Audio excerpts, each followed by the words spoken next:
Hello again, everybody. This is Mr. Everything, and I'm coming at you with another Wargaming in Miniature video.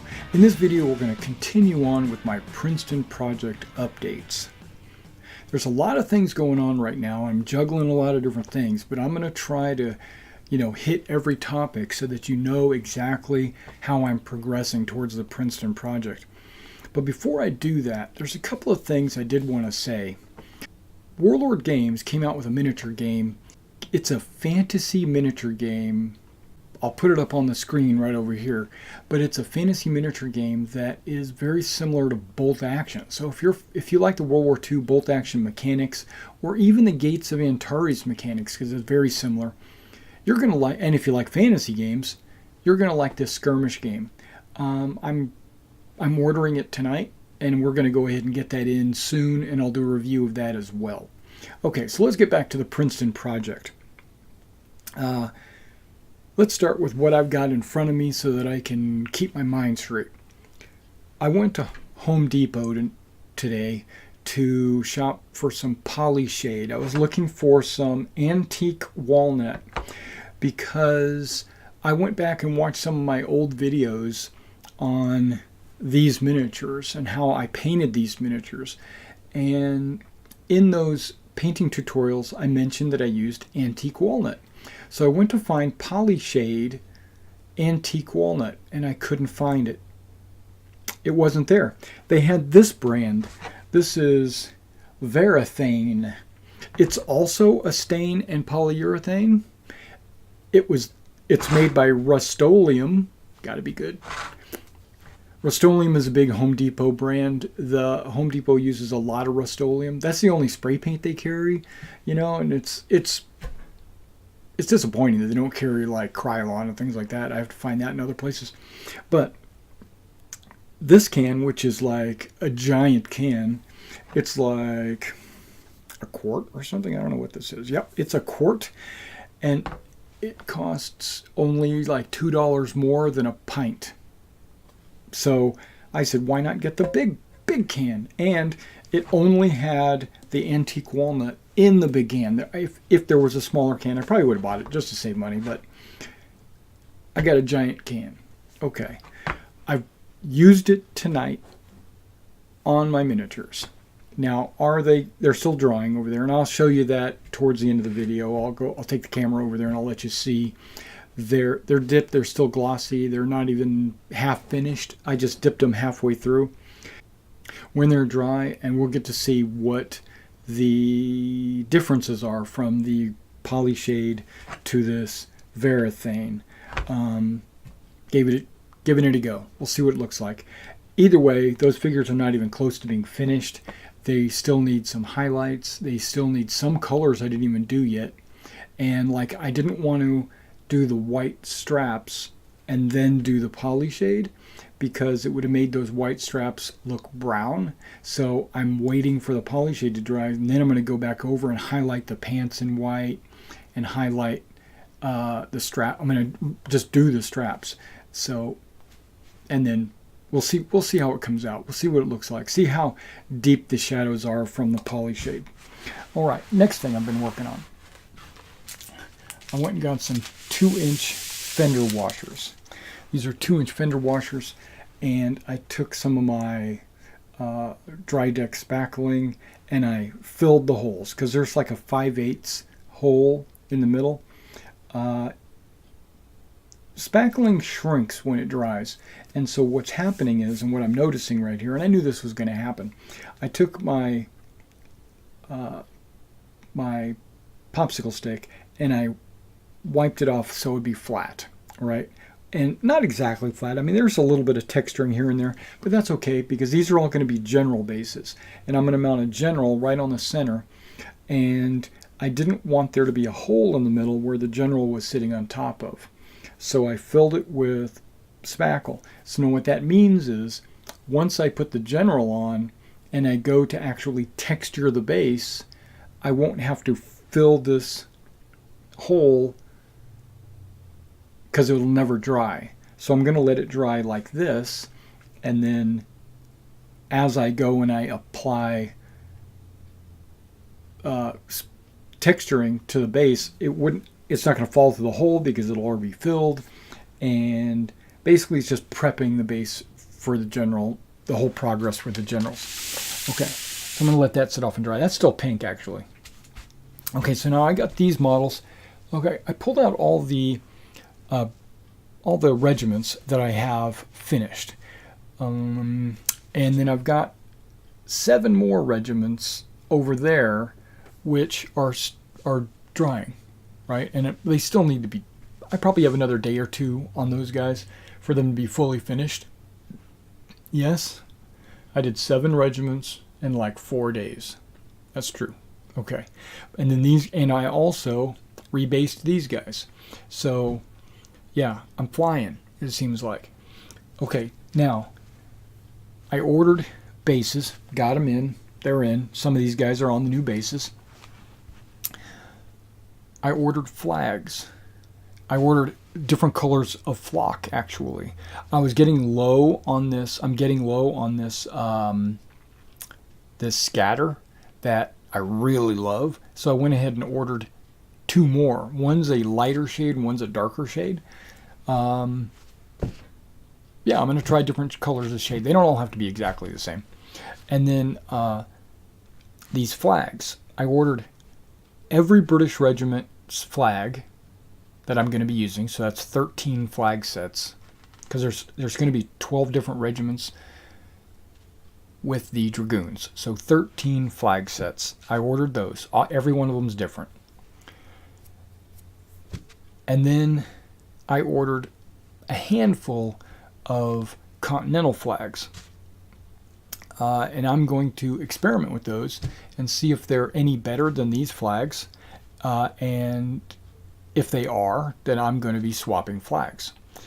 As you know, I'm afraid that I ordered from GMB Designs, and they're probably the best flags out on the market. So that's what I've been hearing. I've never owned any GMBs, but I ordered them, and they gave me confirmation of the order. I think it's shipped. Great. When they get here, I'm going to compare them to, well, actually, I'm going to make sure that they fit on the flagpoles. If they don't fit on the flagpoles, then what I have is some spears coming in, actually pikes, coming in from Warlord, and then I'm going to replace these flagstaffs with those spears. I'll cut them down to make sure that they fit. I've already cut a couple of rifles out of a couple of my British soldiers' hands. They're standing there at port arms like this, right? So I just cut the rifle off the top and the bottom and the top and the bottom, so that now they just have hands. And then I took my pin vise and I drilled a hole through both hands so I could just slide a flagpole down inside there. That's my plan. I've only done that with 2 of the guys, and that looks like it's going to be a success. That looks like that's not going to be a problem at all. And I've been looking at these Old Glory models, and I know they're 25 millimeters, so the 25 millimeter flagpoles are probably going to be about 5 millimeters short, because GMP is big and they're aimed towards 25s or 28s, so they're going to be a little bit extra big. And so I don't think any of these flagpoles are going to work, but we're going to see. And if not, I've been looking at these Old Glory flagpoles, and it looks like it's pretty much the same way.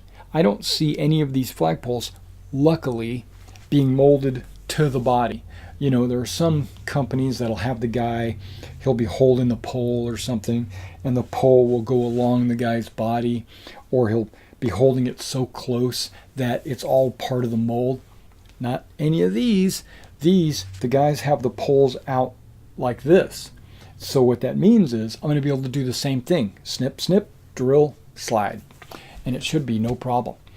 There's a technique for mounting flags that I haven't used in the past.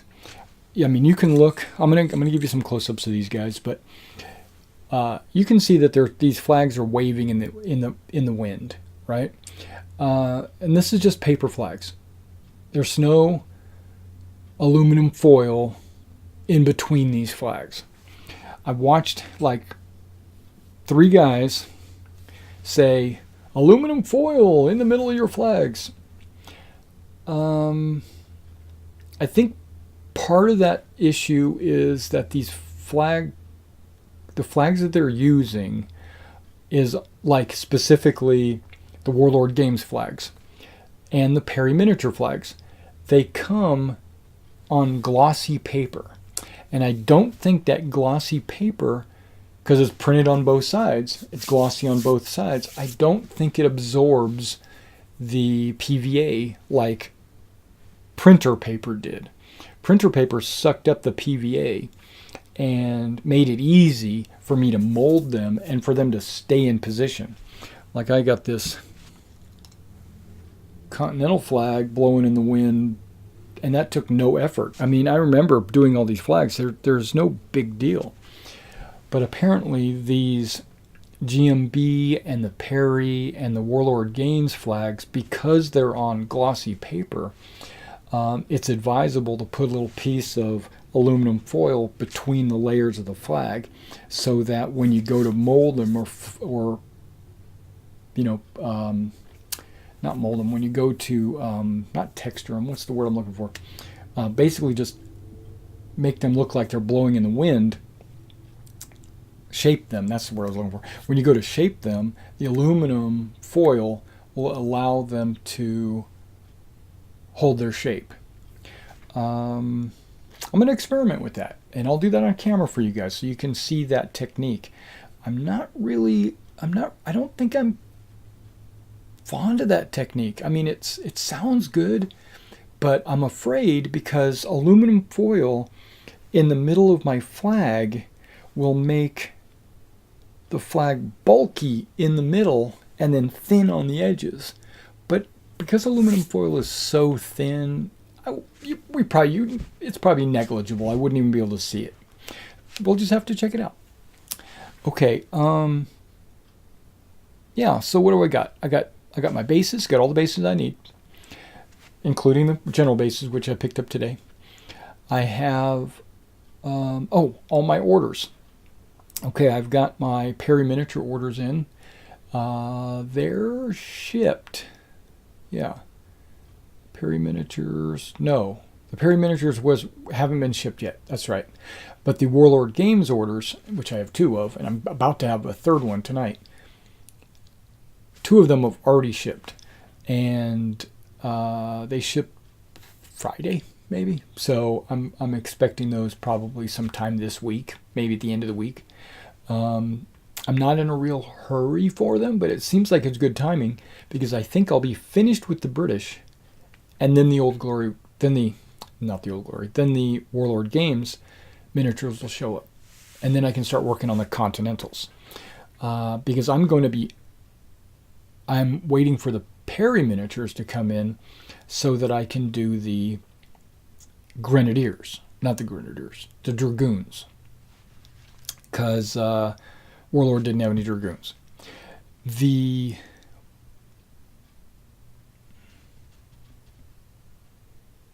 Now the Perry standard bearers and the Warlord standard bearers, I bet you their staffs are big enough. It's only these Old Glory ones that I really have to worry about. I didn't have enough standard bearers. That's why I cut those guys rifles, because I'm just basically making a couple of standard bearers out of a couple of dudes in the regiment. It's like the standard bearer, the ensign or whatever he's called, got shot, and maybe the next guy grabbed the flag. Okay, and by standardizing the regiments, it just makes it a lot easier for me. I've already made the map, and I could probably show you on the screen here as well. And so I've got the order of battle, I got the map. Now I'm starting to, and I'm going to get a piece of felt like what I've got here.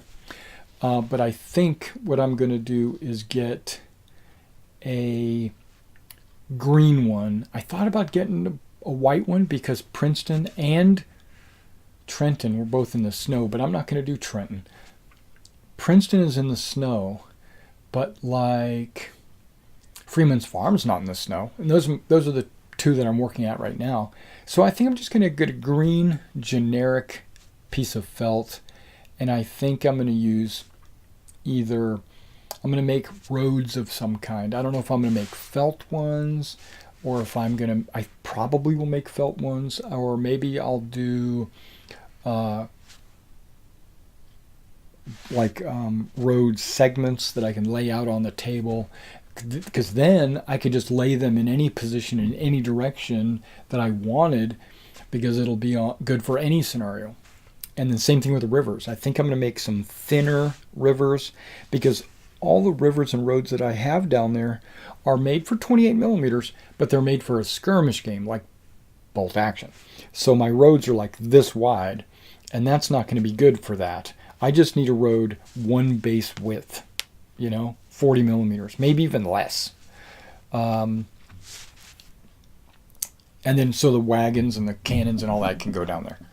Maybe a little more than 40 millimeters, but still just right thin. And so I need to make some straight roads, maybe some curves, maybe some Y intersections. I don't know. So I'm thinking about making some roads. I'm thinking about making some river sections. And the rivers, instead of them being 4 inches wide, I'm going to make them real thin, like maybe 1 inch or maybe 2 inches, but really small, right? Maybe 40 millimeters wide. I don't know. But they're going to be made for a mass combat game and not for a skirmish game. I got some buildings on the way. I've got a couple of farmhouses on the way, and I've already got, you can't see it, but I've got another farm up there.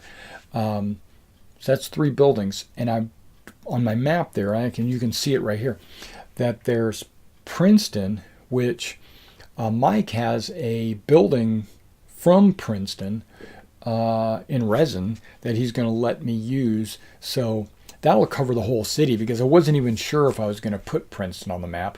And then there's a couple of farmhouses. There's like the Clark Farm, then there's these other 2 buildings, and that should cover my buildings.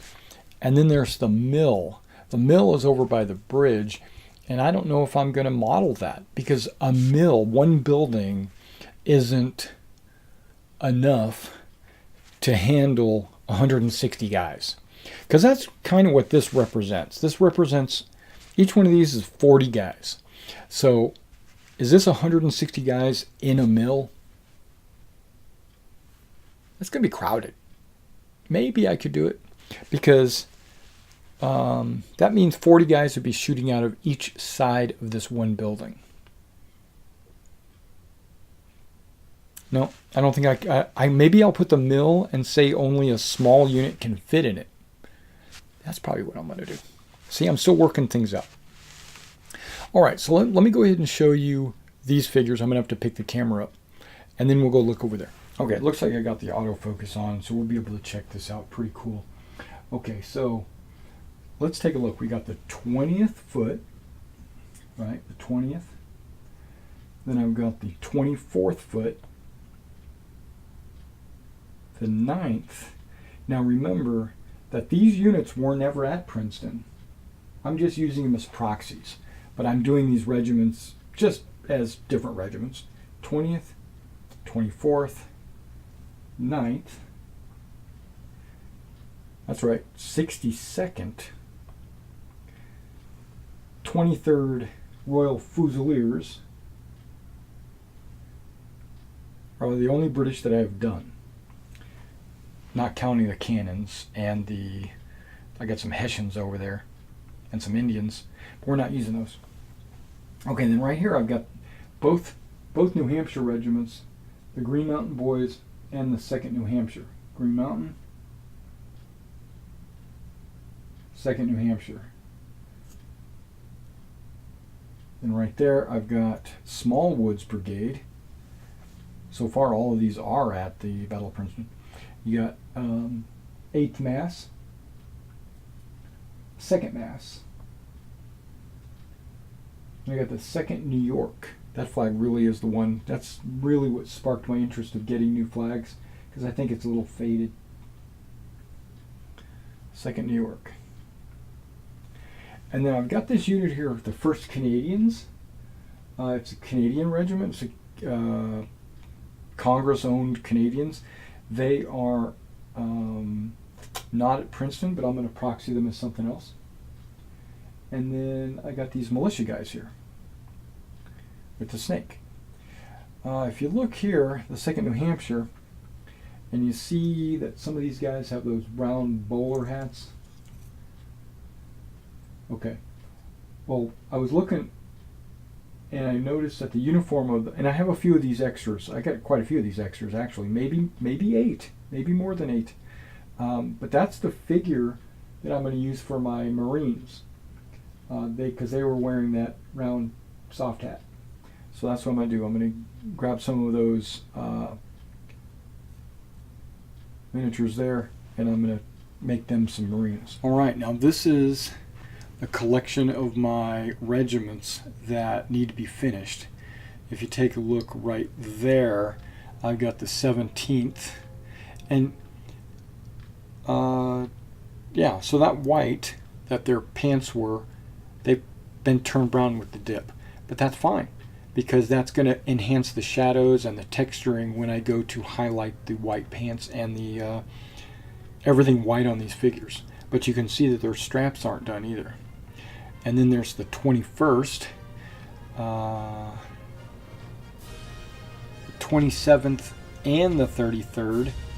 And the reason why there's only a few figures of these is because, like those figures, I have the rest of those figures ready to be based already. So this is all I need left to make out a 16 figure regiments for each of those.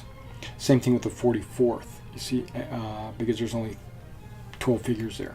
Actually, there's less than 12. What I did was, you'll see the mounted colonel on the horse. I'm going to put him on a base with the infantry, and he'll be part of the regiment. So he'll take up 2 spots on a base. So it'll be like him and the 2 standard bearers right beside him.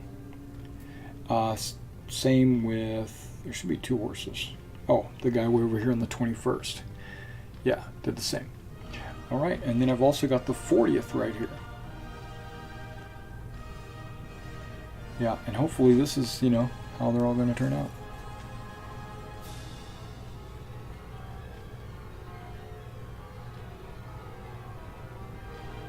Them guys. All right, guys. Well, that. Oh wait, no, hold on. Maybe I can show you something.